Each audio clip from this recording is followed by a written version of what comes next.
berbelanja. Yang keempat ada meningkatkan brand awareness dan citra usaha, yaitu dengan konten yang konsisten dan strategi pemasaran yang tepat. Digital marketing dapat membantu UMKM membangun citra merek. Yang kelima ada kemudahan analisis dan evaluasi. Digital marketing menyediakan data dan statistik real time seperti jumlah klik, kunjungan, pembelian, dan waktu interaksi. UMKM dapat menggunakan data ini untuk mengevaluasi efektivitas strategi pemasaran, mengetahui tren pasar, serta pengambilan keputusan bisnis.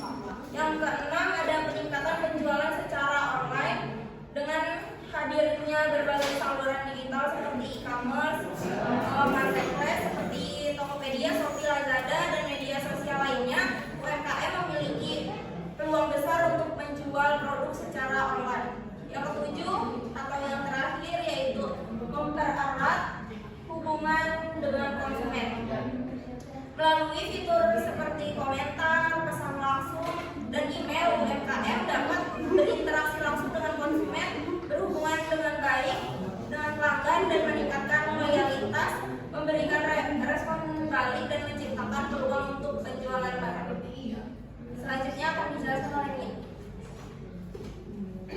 Tantangan digital marketing di era modern. Yang pertama yaitu ada persaingan pasar yang ketat.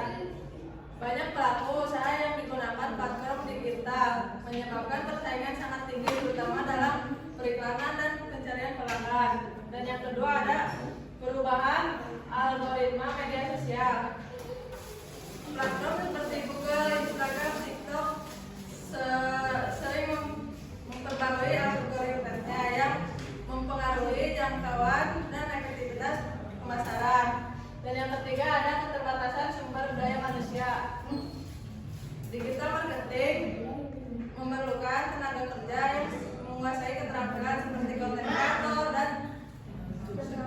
dan manajemen media sosial.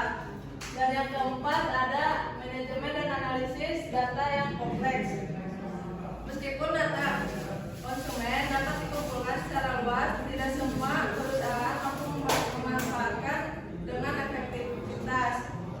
Dan yang terakhir ada tingginya ekspektasi terhadap inovasi konten. Konten merupakan inti dari strategi digital marketing dalam era yang serba cepat ini. Perusahaan dituntut untuk terus menghadiri konten yang menarik, relevan, dan berkualitas secara tinggi dan konsisten. Dan lanjut ada studi kasus dari Erigo, brand fashion lokal yang go internasional lewat digital marketing. Erigo adalah brand fashion asal Indonesia yang didirikan oleh Muhammad Sadan tahun 2013. Awalnya Erigo hadir dengan nama Selected & Co yang menawarkan produk traveling seperti kemeja, etik, dan batik modern. Namun seiring berjalannya waktu, Erigo melakukan branding menjadi brand fashion streetwear yang lebih casual, modern, dan menyasar anak muda. Ada strategi brand fashion lokal yang go internasional lewat digital marketing yang diterapkan. Yang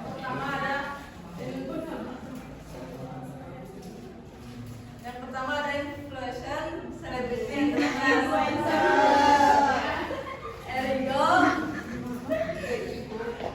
Erigo mengenal selebriti dan influencer besar untuk tampil di New York.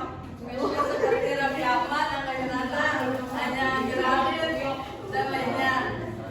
Promosi di marketplace.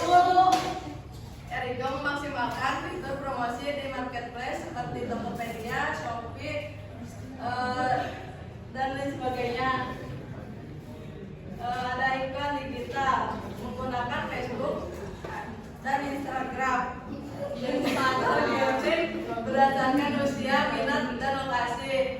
Dan yang kelima untuk media sosial, Erigo yang aktif di Instagram dan TikTok, mereka memposting konten mulai dari BTS,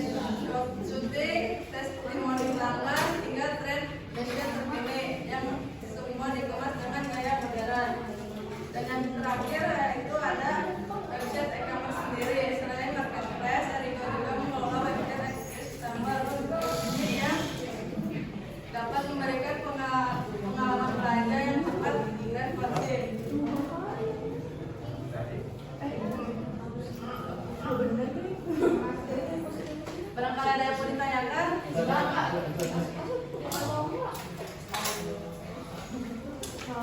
Apa dua aja? Dua aja.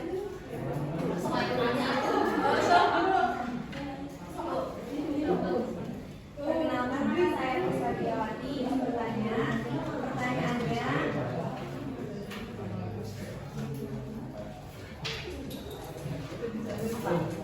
bandingkan efektivitas promosi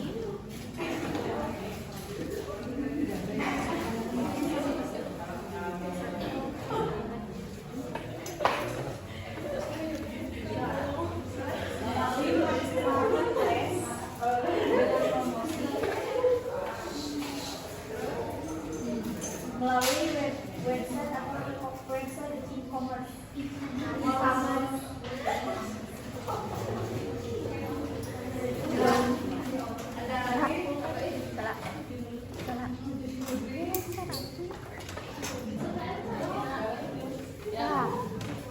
Edigo berhasil dikenal secara internasional berkat digital marketing. Pertanyaannya, menurut kalian strategi digital marketing apa yang paling efektif dari apa yang digunakan oleh Edigo?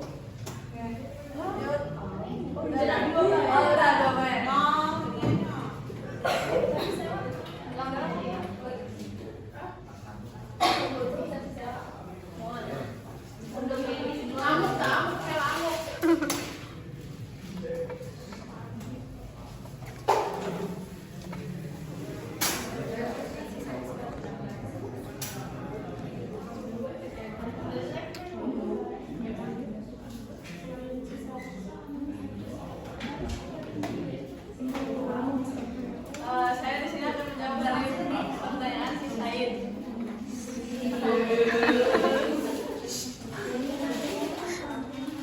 Strategi digital marketing paling efektif yang digunakan Edigo yaitu pemanfaatan Instagram seperti platform utama untuk membangun brand secara internasional. Edigo secara konsisten menghadiri konten visual yang menarik, menggunakan hashtag yang relevan dan berkolaborasi dengan influencer untuk memperluas jangkauan audiens.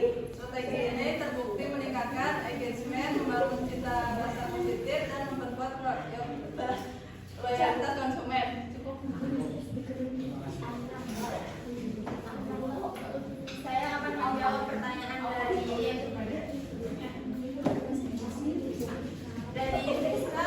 Pertanyaannya, bandingkan efektivitas promosi melalui marketplace dan website e-commerce. Mungkin yang pertama dari jangkauan audiens, ya marketplace sendiri lebih efektif untuk mencapai pasar yang luas dan cepat karena berbasis pemuda yang muda dan aktif. Yang kedua dari website e-commerce lebih terbatas pada awalnya karena harus dibawa sendiri, namun bisa sangat tertarget dengan strategi seperti SEO dan iklan berlayar.